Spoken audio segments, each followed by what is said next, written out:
ఆరాధన ప్రజలకు ముఖ్య గమనిక. దయచేసి ముందు రోజు ఎవరు ప్రార్థనకు రావద్దు. ఏ రోజు తైలాభిషేక ఆరాధనకు ఆ రోజు మాత్రమే రావలెను గమనించగలరు.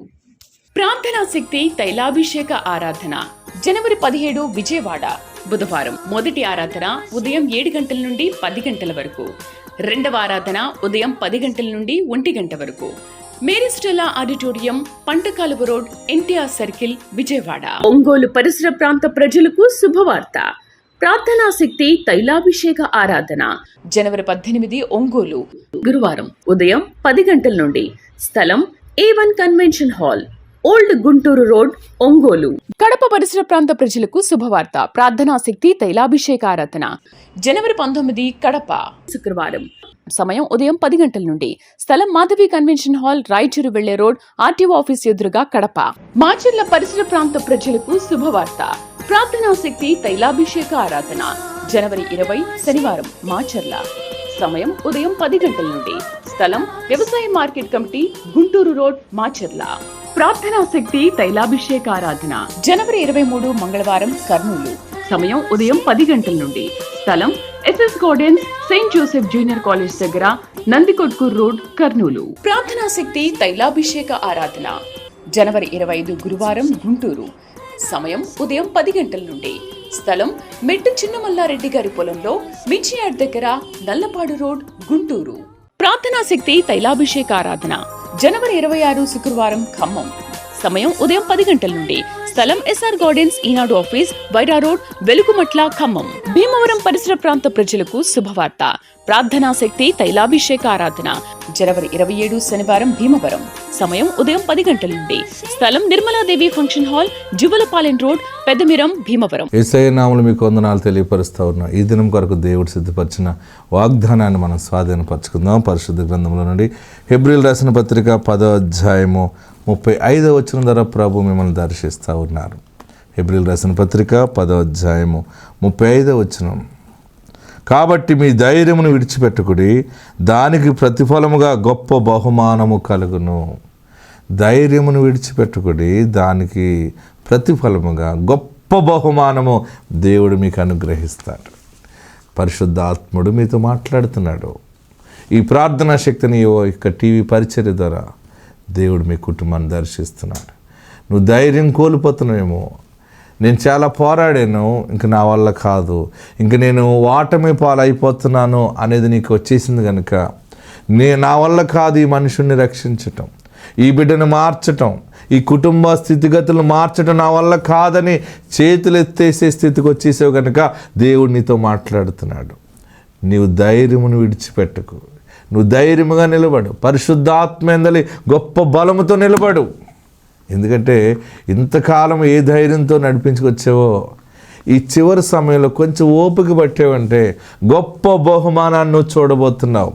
దేని యందు నిరీక్షణతోటి ధైర్యముగా నువ్వు నడిపించుకుంటూ వచ్చావో, బహుశా అది కుటుంబం అవ్వచ్చు, లేకపోతే వ్యవస్థ అవ్వచ్చు, వ్యాపారం అవ్వచ్చు, పోరాటం అవ్వచ్చు, ఏదైనా దేవుడు నీ ధైర్యానికి తగిన బహుమానాన్ని ఇవ్వబోతూ ఉన్నాడు.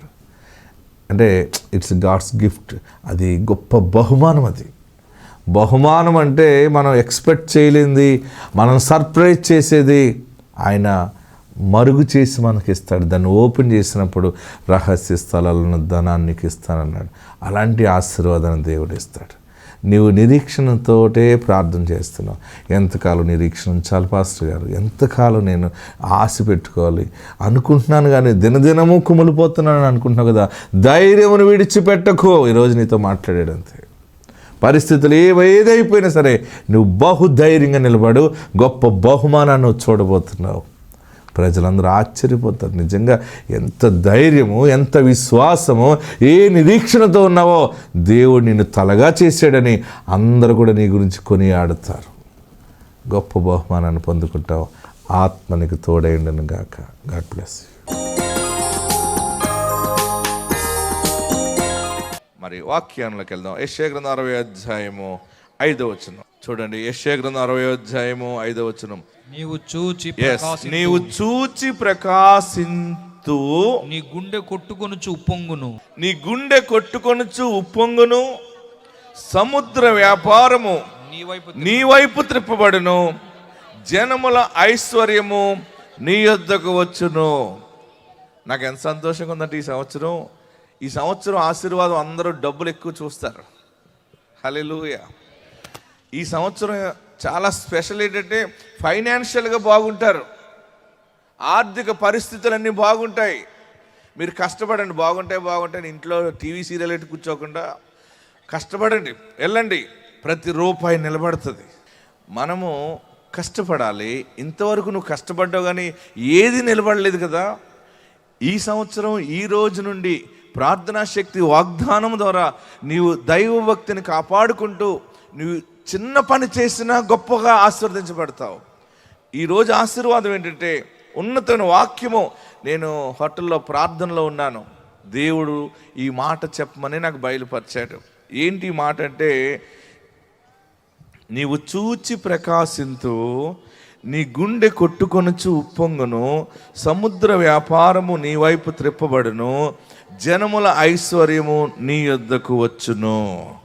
ఫస్ట్ పాయింట్ మనం చూస్తే, నీవు చూచి ప్రకాశింతువు అంటే ఏది ఇమాజిన్ చేస్తావో, ఇది చేస్తే బాగుంటుందేమో అని నువ్వు ఏదనుకుంటావో అందులో ప్రకాశిస్తావు. ఆమేన్, హల్లెలూయా. నేను ఈ వ్యాపారం చేస్తే బాగుంటుందేమో, ఇలాగెళ్తే నాకు దారి దొరుకుతుందేమో, లేకపోతే ఈ పని చేస్తే, ఇది ప్రారంభిస్తే, ఈ మాట మాట్లాడితే, ఇక్కడ నేను ఏదైనా ఒక మొక్క నాటితే, ఇలాగ ఇక్కడ పెట్టుబడి పెడితే, ఇక్కడ ఇన్వెస్ట్ చేస్తే, ఇక్కడ షాప్ పెడితే బాగుంటుందేమో అని అనుకుంటే చాలు, అందులో వెలుగు చూస్తావు. ఆమేన్, హల్లెలూయా, హల్లెలూయా. ఇంతవరకు ఎన్నో చూసావు, చూసింది ఏది కూడా నీ జీవితంలో నిలకడగా నిలబడలేదు. ఈ ప్రదేశం నుండి దేవుడు తన దాసుని ద్వారా ప్రకటిస్తున్న గొప్ప మాట ఏంటంటే, నీవు చూచి ప్రకాశిస్తావు. ఏదైనా ఒక పెళ్లి సంబంధం నువ్వు చూసావంటే అది మంచిదా చెడ్డదా అని అనుకుంటే, లేదు ఈ యొక్క పెళ్లి కొడుకు విషయంలో నాకు మంచి అనిపిస్తుందని నువ్వు గమనిస్తూ చూస్తే, ఆ పెళ్లి కొడుకుని దేవుడు నీకు వెలుగుగా ఇస్తాడు. హల్లెలూయా. ఏ బిడ్డ నీకు కోడలుగా కావాలని నువ్వు అనుకుంటావో ఆ కోడలుగా ఆ బిడ్డ నీ చేతికి అప్పగిస్తాడు. ఏ ఇల్లు కావాలని, ఇలాంటి ఇల్లు ఉంటే చాలని నువ్వు అనుకుంటున్నావో, ఏది చూస్తావో అందులో నువ్వు ప్రకాశిస్తావు. హల్లెలూయా, హల్లెలూయా. గట్టిగా హల్లెలూయా చెప్పండి. ఇంతవరకు నువ్వు చూడటమే కానీ తెచ్చుకున్నది ఏది లేదు కదా. ఈ దినము నుండి నీ కష్టార్జిత నిలబడుతుంది. హల్లెలూయా, హల్లెలూయా. ఈ ప్రదేశంలో నేను ఏదైనా వ్యాపారం పెట్టుకుంటే ఎలాగుంటుంది అని అనుకున్నావు అనుకో, ఆ ప్రదేశంలోనే వెలుగు దేవుడు చూపిస్తాడు. నేను ఇది చేస్తాను, అది చేస్తాను, ఇలాగెళ్తాను, ఈ పని ప్రారంభిస్తాను అని నువ్వేది నీ కన్నుతో చూస్తావో, నీ కన్నుకి ఏది ఇష్టం అని అనుకున్నావో, దైవ చిత్తాను ప్రకారంగా నువ్వు ఏది కోరుకున్నావో దేవుడు దానిని నీకు అనుగ్రహిస్తాడు. హల్లెలూయా. అందుకనే ఇక్కడ దేవుని వాక్యము మాట్లాడేది ఏంటంటే, నీ గుండె కొట్టుకొని పొంగును. నువ్వు ఎప్పుడైతే చూస్తావో, ఇల్లు లేదు కదా, చాలామంది ఏమనుకుంటారంటే మంచి ఇల్లు చూసినప్పుడు, ఇంత మంచి ఇల్లు బాగుంది, ఇంత అవసరం లేదు కానీ దేవా మాకు ఒక 2 రూములు ఇల్లు బాబు అని అడుగుతారు చాలామంది. ఇంత పెద్ద ఇల్లు వద్దు కానీ ఒక్క మంచి బెడ్రూమ్ ఉంటే చాలు, ఇంత పెద్దది అవసరం లేదు. అలాగని ఒక్కొక్కరు ఏం చెప్తారంటే ప్రార్థనలో, ప్రభువా పెద్ద ఏం కోరుకోను కానీ మాకు ఒక బెడ్రూమ్ ఉండాలి బాబు, మా పిల్లలకు ఒక 2 బెడ్రూమ్లు. కొంతమంది ప్రార్థనలు ఎలాగుంటుంటాయి, నీవు చిన్న మనసని దేవుడు గుర్తెరిగి నీకెంత మంచి ఇల్లు ఇవ్వాలో పరలోకంలో డిజైన్ చేశాడు. అది ఈ నెలలో నీ చేతికి తాళం ఇవ్వబోతా ఉన్నాడు. ఆ స్థలములో నువ్వు అడుగు పెట్టబోతున్నావు. ఆత్మ నీకు తోడుండును గాక. హల్లెలూయా. చూచి ప్రకాశిస్తావు. ఏది చూస్తావో అది నీ సొంతముగా ఇలా దేవుడు చేసినప్పుడు నీ హృదయము ఉప్పొంగిపోతుంది. ఏంటి, నేను జస్ట్ అలాగ అనుకున్నానే కానీ ఇది నాకు జరుగుతుంది అనుకోలేదు. ఈరోజు నేను ఈ ఇల్లు ఓపెనింగ్లోకి వచ్చాను, ఏదో అందరూ చేస్తుంటే నేను చేస్తే పోయింది ఏముందని చిన్న వ్యాపారం ప్రారంభించాను, ఇంత లాభం వస్తుంది అనుకోలేదని నీ గుండె కొట్టుకుంటుంది, ఉప్పొంగుతుంది. ఆమేన్. ఆశ్చర్యమైన కార్యాలు చూస్తారు. మీరు చాలా విలువైన వారు. మీరు దేవుడు మంచి గృహంలోనే భద్రము చేస్తాడు. నీ హృదయము, నీ దేవాలయము, నీ ఇంటిలో యేసుకు చోటిస్తే నిన్ను రాజగృహంలోనే పడుకోబెడతాడు. అంతే. నీ దేహంలో యేసుకి చోటు లేకుండా చీకటి ఉంది కనుక నిన్ను రాజగృహంలో పడుకోనివ్వట్లేదు ఆయన. ఈరోజు నీ హృదయముల నిండా యేసుని చేర్చుకుంటే ఆయన నీ కొరకు అద్భుతమైన గృహాన్ని నిర్మించి ఉంచాడు. ఆయన నీ కొరకు గొప్ప వ్యాపారం దాచిపెట్టాడు. అందులో నీవు వర్ధిల్లుతావు. ఎలా ఉంటుందంటే, నువ్వు చూస్తావు ఈ బిజినెస్ చేయాలని అనుకుంటున్నావేమో. ఉద్యోగం లేదు కదా, అది లేదు కదా. మాయిదారు ఉద్యోగాలు ఎవరికి ఎందుకు ఉద్యోగాలు? ఎవరు ఉద్యోగాలు ఆలోచన చేయకండి, వ్యాపారాలు చేయాలనే ఆలోచన చేయండి. ఏ వ్యాపారం అయినా సరే అది చిన్నదా పెద్దదా అని అనుకోకండి, చూచి ప్రకాశిస్తావు. ఆమేన్. ఆ వ్యాపారము, ఆ ఆశీర్వాదము, ఆ ఆస్తిని, ఆ భూమిలను అడుగుపెట్టినప్పుడు నీ హృదయం ఉప్పొంగిపోతుంది. అంత మంచి పెళ్లి కొడుకు నా బిడ్డకి భర్తగా వస్తే ఎంత బాగుండు అనుకున్నావు అనుకో, అంతకంటే గొప్పవాడిని దేవుడు నీకు అల్లుడుగా పెట్టాడు. నీ అల్లుడు నీ ఇంటికి ఉన్నతమైన ఆశీర్వాదంగా వచ్చాడు అనుకోండి, నీ గుండె కొట్టుకుంటుంది. ఎన్ని రకాల సమస్యలు అనుకుంటున్నారు. మనకి సంతోషం ఎక్కువైపోయినా ఉండదు. కానీ ఈ సంవత్సరం మీరు చాలా జాగ్రత్తగా ఉండండి. మీకోసం ప్రార్థన చేస్తాను. ఎందుకంటే మీ గుండె ఉప్పొంగిపోయే ఆశీర్వాదాలు మీరు చూస్తారు. ఏడ్చారు కదా, కళ్ళంపడ నీళ్లు కారి కారి ఆగిపోయినేమో, ఏడవటానికి కూడా నాలో నుండి నీరు లేదని ఏడుస్తున్నావేమో, అయినా నీ గుండె బాధతోటి ఏడ్చేవేమో. దేవుడు నిన్ను జ్ఞాపకం చేసుకున్నాడు. దేవుడు నీ ప్రార్థన ఆలకించాడు. నీవు చూచి ప్రకాశిస్తావు. హల్లెలూయా, హల్లెలూయా. మీరు ఇక్కడి నుంచి వెళ్తున్నప్పుడే ఎవరు పడితే వాళ్ళు ఇల్లు చూడకండి. ఇక్కడి నుంచి వెళ్తున్నప్పుడు ప్రార్థనాపూర్వకంగా నువ్వు ఏది చూడాలో ఆత్మ నీకు అది చూపిస్తుంది. ఆమేన్. ఇళ్లలో ఉన్న మహిళలు మీరందరూ కూడా చిన్న చిన్న వ్యాపారాలు ప్రారంభించండి.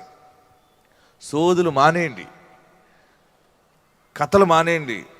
మీరందరూ చిన్న చిన్న వ్యాపారాలు ప్రారంభించండి. దేవుడు మీ చిన్న చేతుల కష్టాన్ని గొప్పగా ఆశీర్వదిస్తాడు. ఎందుకంటే టైం అలాంటిది. ఇది మన పంచాంగం టైం ఏంటి? ఇది మంచి సమయం. ఇది అయ్యో ఎవరికి కరోనా వస్తుందంట కదండి, వాళ్ళకి ఏమైపోతుంది, వీళ్ళకి ఏమైపోతుంది. ఎవరెవరికి ఏమైపోయినా కానీ నీకు ఏమి కాదు. నీవు దేవుని మందిరంలో పచ్చని ఒలీవ చెట్టు వలె ఉంటావు. నీ వెనకాల ప్రార్థనా శక్తి ఉంది. నీ ముందు యేసు క్రీస్తు ప్రభు వారు ఉన్నారు. నీ కుడి వైపున ఎడమ వైపున దేవుని దూతలు ఉన్నాయి. ఇక నీకు అడ్డు లేదు. హల్లెలూయా, హల్లెలూయా, హల్లెలూయా. గట్టి హల్లెలూయా చెప్పండి. చూచి ప్రకాశిస్తారు. అది సేవ అయినా సరే, వ్యాపారం అయినా, ఏదైనా. ఎలా ప్రకాశిస్తావంటే గుండె కొట్టుకుంటుంది. అమ్మా ఇన్ని ఆశీర్వాదాల, ఇంత దీవెన. మూడోది, సముద్ర వ్యాపారము నీ వైపు త్రిప్పబడును. హల్లెలూయా. సముద్ర వ్యాపారము. లోకములో ఎక్కడెక్కడే వ్యాపారాలున్నా తెలిసి తెలియకుండా నీకు నడుస్తున్నా కానీ నిన్ను కలుపుకుని వెళ్ళిపోవటానికి వ్యాపారవేత్తలు నీ దగ్గరికి రాబోతూ ఉన్నారు. తెలియకుండా నిన్ను వారిలో కలుపుకోబోతూ ఉన్నారు. ఎవరెవరో చేసి వదిలేసిన ఆపర్చునిటీస్ అన్ని కూడా, బిజినెస్ అయినా ఏవైనా, దేవుడు నీ భర్తకు అప్పగించబోతా ఉన్నాడు. హల్లెలూయా, హల్లెలూయా. నేను మిమ్మల్ని ఏదో పొగడాలి చెప్పాలని దాంతో రాలేదు. ఆయన నా నోట పెట్టిన మాట పలకటానికి వచ్చాను. మీ భర్తలు మీరు కష్టపడండి. అలాగని దొంగ పనులు చేసేయడంలో కష్టపడకుండా ఉన్న దాంట్లోనే ఏది అలవాటు అదే చేయండి. మళ్ళీ తిరిగి అందరూ నా కారు దగ్గరకు వచ్చి మమ్మల్ని ఏం చేయమంటారు, మమ్మల్ని ఏం చేయమంటారు అని అడగండి. దేవుడు మీకు ఏది ఇస్తే ఆ పని చేయండి. మీరు ఈ సంవత్సరము దేవుని వాగ్దానాన్ని పట్టుకుని వ్యాపారాలు ప్రారంభించాలి. హల్లెలూయా. ఎవరో వ్యాపారం చేసి ఎవరో బాగుపడటం కాదు, మీరు బాగుపడాలి. ఎందుకంటే 128వ కీర్తనలు ఏమనంటే, నిశ్చయముగా నీవు నీ చేతుల కష్టార్జితము అనుభవించదవు, నీవు ధన్యుడవు, నీకు మేలు కలుగును అన్నాడు. ప్రియులరా, ఒక ప్రవక్తగా నేను మీ మధ్య నిలబడి ఇది ప్రకటన చేస్తున్నాను. మీరందరూ కూడా ఏదో ఒక పనిలో నిమగ్నమై ఉండండి. అయ్యో ఇది చేసాం పోయింది, అది చేసాం పోయింది, ఇందులో నష్టం అయిపోయింది, అందులో నష్టం అయిపోయింది, అది కాదు ఇంకోటి ఏదన్నా వస్తే చేద్దాం అని అనుకుంటున్నామేమో. లేదు, ఎక్కడ పడవేసుకున్నావో అక్కడే దాన్ని వెతకండి, అది దేవుడు మీకు అనుగ్రహిస్తాడు. మొన్న ఒక ఆమె వచ్చి సాక్ష్యం చెప్పింది, మీరు చూసారా? ఆమె వ్యవసాయం అంతా దెబ్బతినేసింది, పాడైపోతే తైలాభిషేకానికి వచ్చింది. వచ్చి దైవజనుడా ఇలా పరిస్థితి అంటే, అమ్మ నువ్వు దీవించబడతావు పో అంటే, వెళ్ళిన తర్వాత ఆమె వ్యాపారం చేయమని తన భర్తకి కొంచెం బంగారం తాకట్టు పెట్టి, నువ్వు వ్యాపారం చేయి, దైవజనుడు మనం బాగుంటాం అని చెప్పాడు, మనం ఆశీర్వదించబడతామని తన భర్తకి తన బంగారం ఎంత ఉందో అంతా అడ్డుపెట్టి లేకపోతే ఏదో చేసి అందులో ముందుగా దేవునికి స్పాన్సర్ చేసింది కష్టంలో. మీరు ఆ సాక్షి వినండి, చూపిస్తున్నాను. ఆమె సాక్షి వింటే నాకు ఆశ్చర్యం వేసింది. వచ్చిందా? ఇదిగో ఆమె ఇక్కడే ఉంది, నిలబడమ్మ నువ్వు. ఆమె భర్తకి బంగారం ఇచ్చి వ్యాపారం నడిపిస్తే ఆ వ్యాపారం అంచెలంచెలుగా దేవుడు దీవించి 30 కాసులు బంగారం కొనుక్కున్నానని ఆమె సాక్ష్యం చెప్పింది. మేము వ్యవసాయం చేసుకున్నప్పుడు ఎన్నో అప్పులైపోయి ఉన్నామండి. అప్పులైపోతే ఈయన పడిపోయాడండి, రోడ్డు మీద పడిపోతే వ్యవసాయం దున్నేసామండి, కవులిసేలేనండి. దున్నేస్తే మాకు పెట్టుబడికి కూడా డబ్బులు లేవండి. నా దగ్గర ఒక 5-6 కాసులు బంగారం ఉంటే నేను ఎలాగ చెయ్యాలని మేము ఎలాగ బ్రతకాలని ఏడుస్తున్నానండి. ఏడుస్తుంటేనే దైవజనుడు వాక్యం టీవీలో చూసానండి, ఎవరూ చెప్పలేదు. ఆ వాక్యం చూసి నేను ఎక్కడ పడిపోయిందో అక్కడే నీకు దొరుకుతుందని దేవుడు వాగ్దానం ఇచ్చారండి. యేసయ్యతో పాస్టర్ గారితో ఆ నెల పట్టుకొని వచ్చానండి నేను. అప్పుడు మంచి కరోనాలైనా సరే దేవుడు మనతో ఉన్నాడని తీసుకొని నా భర్త కూడా ఇద్దరం వచ్చి అయ్యగారితో చెప్తే, అమ్మా నువ్వు ఎప్పుడు ఎక్కడ ఏది పోగొట్టుకున్నావు అదే నీకు ఇస్తాడు దేవుడు అని వెళ్ళిపో అన్నాడండి. దేవుడు నాకు 5 కాసులకి 30 కాసులు బంగారం కొనుక్కులాగా వ్యాపారం ఇచ్చాడండి. తండ్రి యేసయ్యా నీకు వందనాలు. అలాగేనండి ఈ నెలలో నేను 4 లైసెన్సులు, బ్యాన్ లైసెన్సులు కొనుక్కున్నానండి ఈ నెలలోనే. దేవుడు నాకు ఎంతో గొప్ప కార్యాలు చేశాడండి. నీ చిన్న సాక్షి. చేతులు పైకి గట్టిగా చప్పట్లు కొడదాం. హల్లెలూయా. ఇంకంతకంటే మీకు రుజువాన కావాలా? మీరు ఈ సంవత్సరం బాగుపడతారు.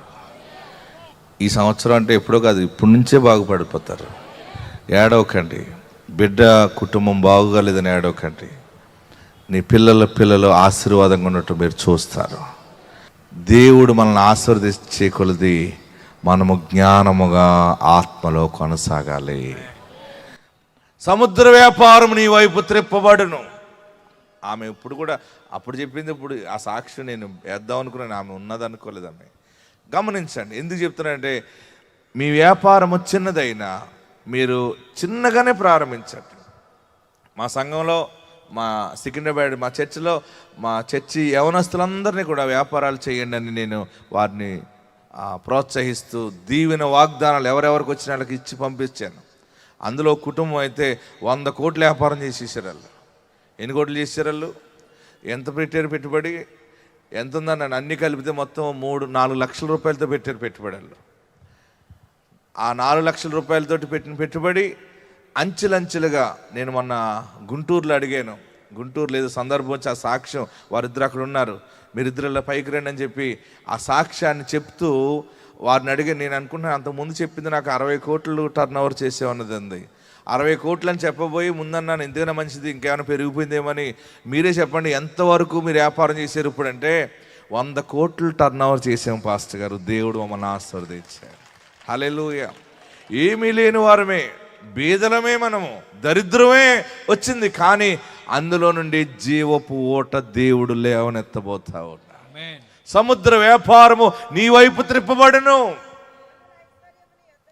జనముల ఐశ్వర్యము నీ వద్దకు వచ్చును. ఇక్కడ ఒక అర్థం ఏంటంటే, ఇది ఫైనల్గా చెప్తున్నాను. వ్యాపారాలు చేస్తారు చాలామంది. ఏం చేస్తారు? మంచి మంచి వ్యాపారాలన్నీ అన్నీ తెచ్చి చివరికి పెట్టుబడులు రాకుండా పోతాయి. ఆ పెట్టుబడి కాస్త ఎవడ పట్టిపోతూ ఉంటుంటాడు. ఈ సంవత్సరం ఇక్కడ మాట ఏమంటాడంటే, సముద్ర వ్యాపారం నీ వైపు త్రిప్పబడును, జనముల ఐశ్వర్యం నీ వద్దకు వస్తుంది. అంటే నువ్వు ఏ వ్యాపారం చేస్తున్నావో ఆ వ్యాపారము ద్వారా ఐశ్వర్యము నీ కాళ్ళ దగ్గర పడుతుంది. అంచెలంచెలుగా నువ్వు నిలబడే సమయం ఆసన్నమైంది. ఇంతవరకు ఏది చేసినా డబ్బు చూడలేదు. వ్యాపారాలు ఎందుకు చేస్తారు? ఎందుకు చేస్తారు చెప్పండి? ఇడ్లీ అమ్మినా, బంగారం అమ్మినా, వెండి అమ్మినా, ధాన్యం అమ్మినా, అన్ని దేనికోసం? గట్టిగా చెప్పరే. లాభం. దేనికోసం? లాభం కోసం. ఎంత చేసినా చివరికి మరలా సంవత్సరం అంతా కష్టపడితే మరలా పెట్టుబడి వస్తుందో రాదో అనే టెన్షన్లో ఉన్న ఈ రోజుల్లో దేవుడు నీకిస్తున్న మాట ఏంటంటే, నువ్వు అడుగు ముందుకేస్తావు, నీ వ్యాపారము లాభముతో దేవుడు నింపుతున్నాడు. సముద్ర వ్యాపారము నీ వైపు త్రిప్పబడును, జనముల అందరూ గట్టిగా చెప్పండి. అంటే ప్రజల సొమ్ము, ప్రజలకు ఏం కావాలో అది నువ్వు ఇస్తావు.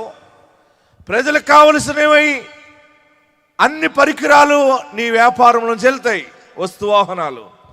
ప్రజల నుండి ధనము నీ దగ్గరికి వస్తుంది. ఇంతవరకు నీ దగ్గర నుంచి వెళ్ళిపోవటమే కానీ ఎక్కడి నుంచి నీ దగ్గరికి రాలేదు కదా. జనముల ఐశ్వర్యము, లాభము నీ ఇంటికి వస్తుంది, నీ అకౌంట్కి వస్తుంది. నీ దేవుడు గొప్ప కార్యము చేశాడని నీ హృదయము ఉప్పొంగుతుంది. ఆమెన్. భయపడకండి, సముద్ర వ్యాపారం మీ వైపు త్రిప్పబడుతుంది. అంటే సముద్రం అంటే లోకంలో వ్యాపారము అంత మీ వైపు త్రిప్పబడుతుంది. మీరు ఏది చేసినా లాభము సమృద్ధిగా చూస్తారు. మీ గుండె కొట్టుకుంటుంది, నా అమ్మ ఇంత లాభం వచ్చేసిందా, ఇంత లాభం వచ్చిందా అని. ఇంత మంచి ఇల్లు కొనుక్కున్నానా అంటావు. నువ్వు చూచి ప్రకాశిస్తావు. నువ్వు చూచి ప్రకాశింతువు. నీవు చూచి ప్రకాశింతువు. నీ గుండె ఉప్పొంగును. సముద్ర వ్యాపారం నీ వైపు త్రిప్పబడును. జనముల ఐశ్వర్యము నీ యొద్దకు తేబడును. ఈ నెల వాక్యము కూడా సంపూర్ణమైన బ్లెస్సింగ్ దేవుడు మనకి ఇచ్చాడు. మీరు మనసును నిబ్బరం కలిగి ఉండండి. ఎక్కడున్నవారు అక్కడ లేచి నిలబడి 2 చేతులు ఆకాశం వైపు చాపి, ఇది నీకు కావాలంటే దొరికేది కాదు. ఇది నిజముగా ఈరోజు ఈ ప్రార్థనలో నువ్వు ఉన్నావు అంటే, ఈ వాక్యము నువ్వు విన్నావు అంటే, నిన్ను ఆయన జ్ఞాపకం చేసుకుని నీకు ఈ టైం ఇచ్చాడు. బంగారం పోయిందని ఏడుస్తున్నావా? లేక కుటుంబంలో శాంతి లేదని ఏడుస్తున్నావా? గుండె నిండా దుఃఖం ఉందా? బిడ్డకి వ్యాపారం లేదు, ఉద్యోగం లేదని ఏడుస్తున్నావా? చేతిలో ఏది లేదు, ఏదైనా ప్రారంభిందామంటే డబ్బు లేదు నా దగ్గర, ఎవరు ఏ మంచి ఆలోచన ఇవ్వట్లేదని ఏడుస్తున్నావా? నీ దగ్గర ఏది ఉంటే దానితోనే ప్రారంభించు. నీ దగ్గర 100 రూపాయలు అంటే 100 రూపాయల వ్యాపారమే ప్రారంభించు. నీ దగ్గర 1000 రూపాయలు అంటే 1000 రూపాయలతోనే ప్రారంభించు. దేవుడు దానిని తుదకు మహావృద్ధిని కలగజేస్తాడు. వారు చేయలేదు, వీరు చేయలేదు అనొద్దు. ఇప్పుడు దేవుడు చేస్తున్నాడు నీ పట్ల. గుండె నిండా దుఃఖం ఉందా? మోసపోయాను నేను అని ఏడుస్తున్నావా? గుండె నిండా కన్నీళ్ళే ముత్యాలుగా దేవుడు మారుస్తాడు. ఇన్ని ఇబ్బందులు నా వల్ల కావట్లేదని ఏడుస్తున్నావా? నా జీవితం చెదిరిపోయింది బాబు, అవమానముతో ఉన్నానయ్యా అని ఏడుస్తున్నావా? నాకు ఏ ఒక్క రోజు కూడా శాంతి లేదు, కంటి నిండా నేను నిద్రపోలేకపోతున్నాను దేవా, నా బ్రతికిలాగా అయిపోయిందని ఏడుస్తున్నావా? నీ గుండెలో యేసుకు చోటిస్తే, ఈ రోజు నువ్వు గుండెలో యేసుకు చోటి, దరిద్రానికి చోటిచ్చావే కానీ యేసుకి చోటు ఇవ్వలేకపోయావే. నేను ఈ రోజు నా యేసుకి నా గుండెలో చోటిస్తాను, ఆయన నా రక్షకుడుగా అంగీకరిస్తాను అని నువ్వు తీర్మానం చేసుకో. నీ కన్నీళ్ళని ముచ్చ ముత్యాలుగా 24 చేస్తాడు ఆయన. నా బ్రతికిలకు ఒంటరైపోయానని ఏడుస్తున్నావా?